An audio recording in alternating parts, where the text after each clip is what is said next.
PSG, Inter, magistral, Paris est champion d'Europe après la finale la plus accomplie de tous les temps. Le Paris Saint-Germain a éparpillé l'Inter façon confetti, samedi, à Munich, pour s'offrir la première Ligue des champions de son histoire et entamer, peut-être, une petite période de domination en Europe. De notre envoyé spécial à Munich, 33 ans après l'Olympique de Marseille, le Paris Saint-Germain est devenu samedi soir, à Munich, le deuxième club français de l'histoire à soulever la coupe aux grandes oreilles. Au terme d'une finale maîtrisée comme jamais, les hommes de Luis Enrique ont donné une leçon de football à un Inter méconnaissable. Le fruit d'un an et demi de travail acharné de Luis Enrique, l'homme du triplé parisien, qui peut déjà considérer qu'il aura le droit à sa statue devant le Parc des Princes. Un PSG en mode démolition man. Ah ben bravo, tout ça pour ça. 3 semaines à se prendre pour Arrigo Sacchi et à poncer des paperboards comme si la forêt amazonienne n'était déjà pas assez à sec, en se triturant le cerveau pour savoir comment planter un but à une défense habituellement imperméable, ok, sauf contre le Barça, en demi, tout ça pour voir le PSG rouler sur les Italiens et leur planter 2 pions en l'espace de 8 minutes. Ça nous apprendra à être trop consciencieux. D'autant que Luis Enrique nous avait déjà prévenu largement en amont, il avait un plan. Un plan qui consistait samedi soir pour Paris à ne surtout rien changer, ni leur système de jeu en 4-3-3, ni leur mentalité de chien de la casse, mais avec des patounes pleines d'amour et de technique, brrrrrrr les frissons, avec des joueurs à peu près aussi sereins que s'ils se lançaient dans une partie de cartes au camping. Merci Paris, et Di Marco.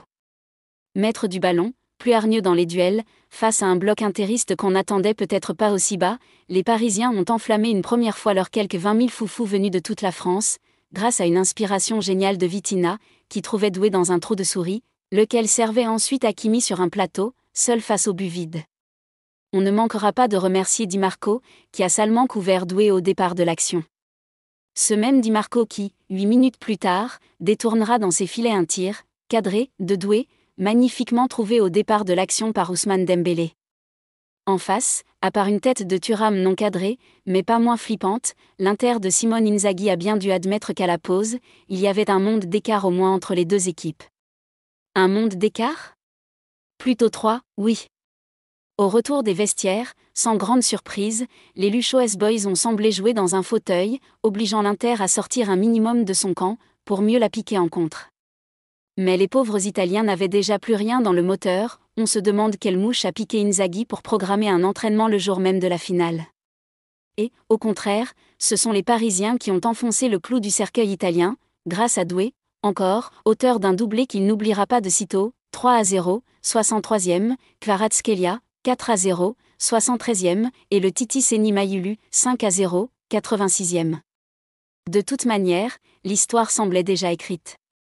Car la confiance et la sérénité qui ont accompagné les Parisiens la veille, lors du dernier entraînement à la Lens, et plus tard en conférence de presse, n'étaient visiblement ni feintes, ni même surjouées.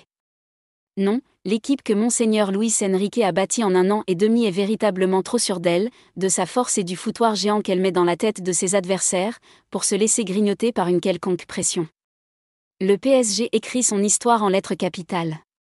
14 ans après le rachat du club par le Qatar, et 33 ans après l'OM, le Paris Saint-Germain a donc remporté la première Ligue des champions de son histoire, et en y mettant la manière s'il vous plaît. Quant à ce score, violent mais tellement logique, il semble récompenser les efforts de tout un groupe, de tout un staff, qui n'ont jamais renié leurs principes sur l'autel de l'efficacité.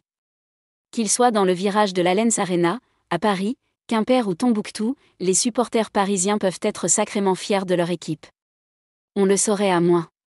Et comme disait feu Thierry Roland en d'autres temps aussi glorieux pour le foot français, oh putain, quel pied!